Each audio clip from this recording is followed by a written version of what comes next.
Good morning. Welcome to Tribune News on Q, your go-to morning news source, only here, the Daily Tribune.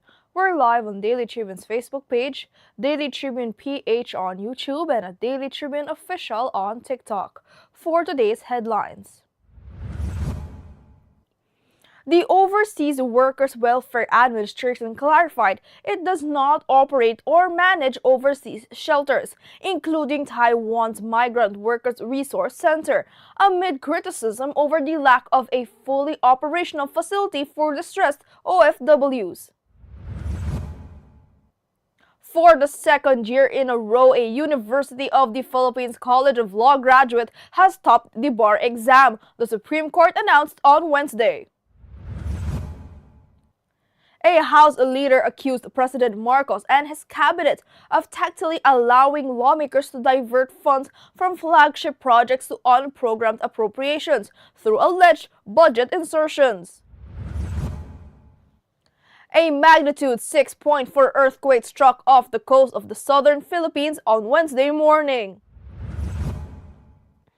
The LTO defended citing automotive vlogger James Deacon's son for reckless driving, saying the 19-year-old was driving a vehicle without valid registration. The Philippines' unemployment rate was recorded at 4.4% in November of 2025, the PSA reported on Wednesday. BTS has announced a 2026 comeback with a new album and global tour, raising hopes among Filipino fans that the Philippines will be included in the tour stops. LeBron James and Luka Doncic scored 60 points together to power the Los Angeles Lakers to win over the New Orleans Pelicans after a late scoring surge.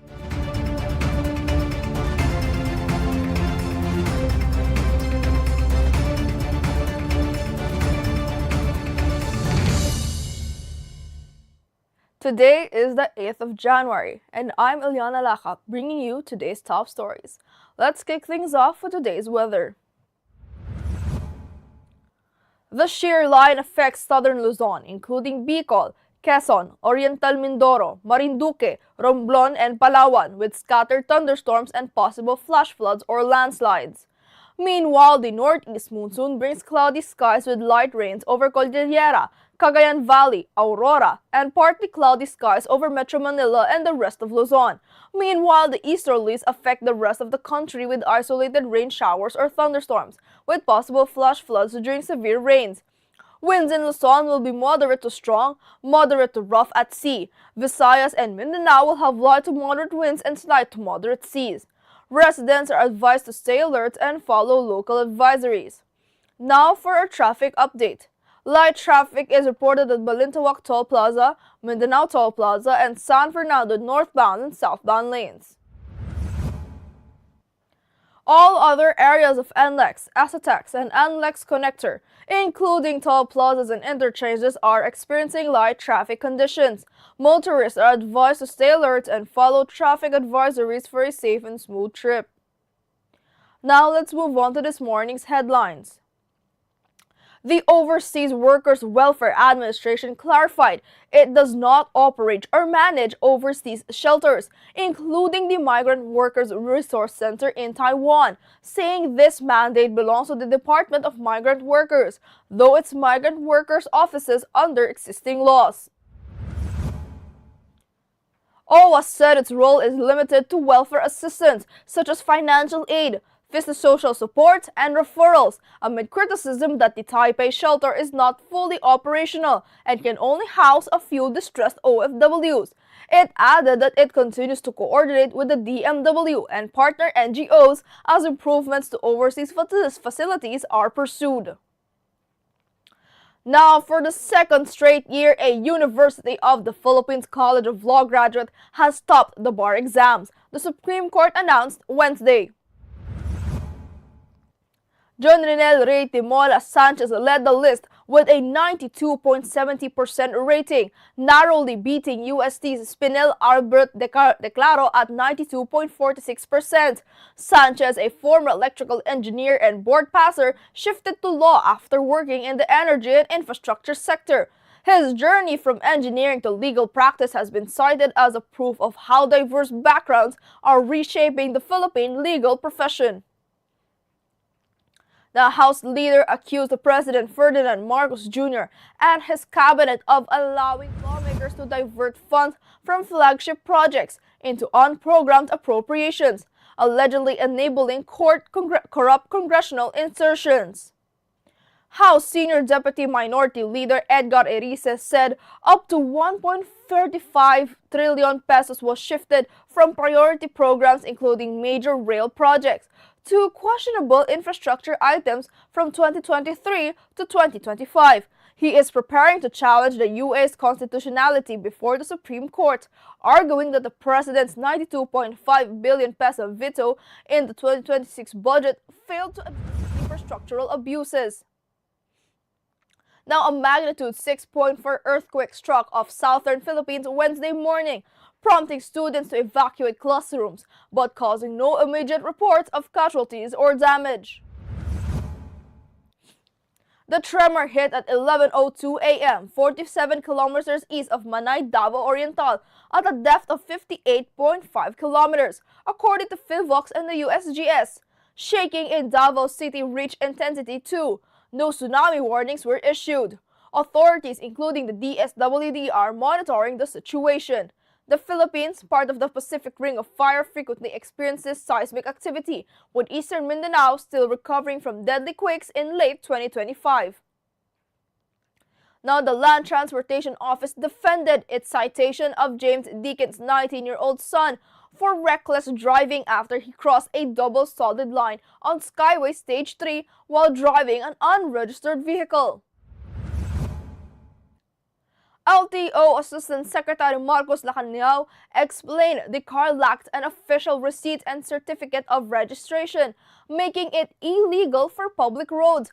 The violation is administrative reckless driving, not criminal reckless imprudence. Missing the 15-day deadline to settle the offense due to the holidays triggered a 1-month license suspension.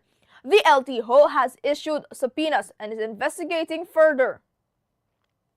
Now, the Philippine Statistics Authority reported the country's unemployment rate at 4.4% in November 2025, down from October's 5.5%, but higher than last year's 3.2%.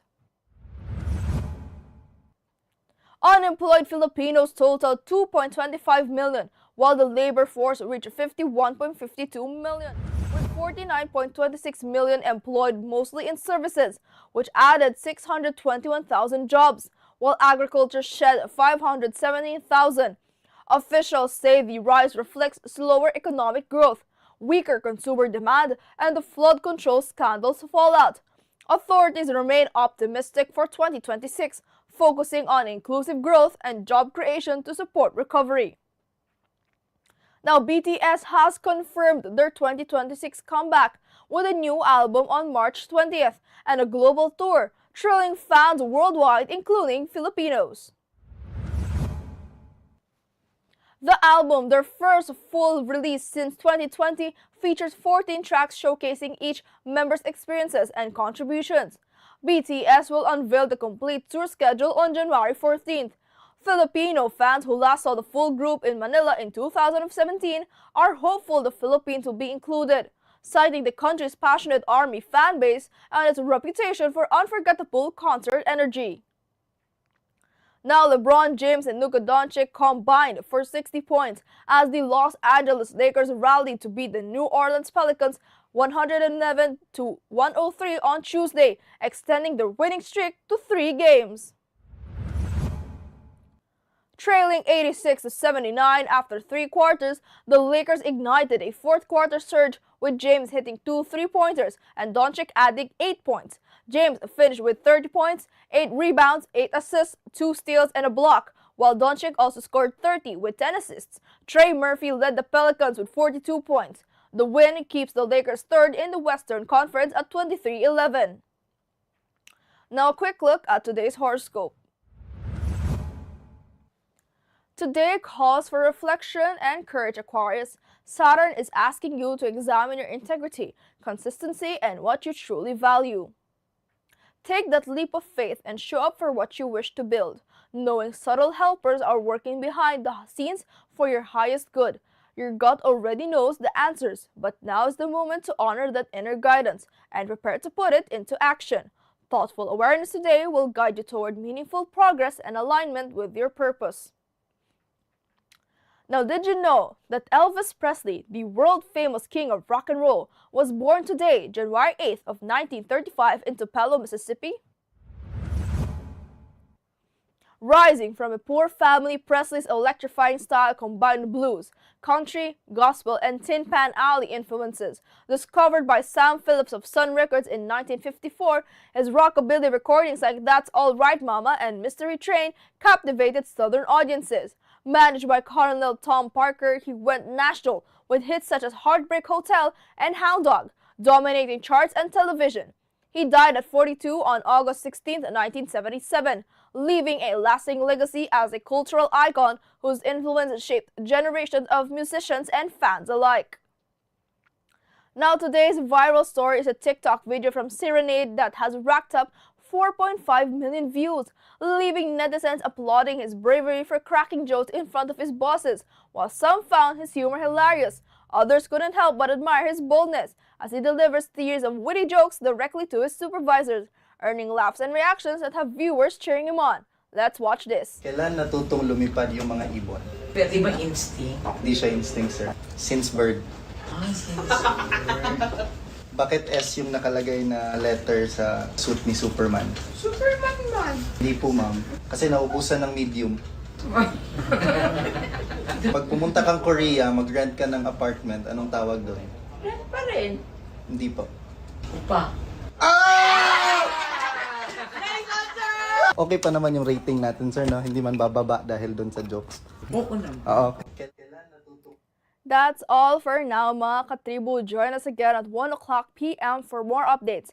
This has been Eliana Lacap for Tribune News on Q.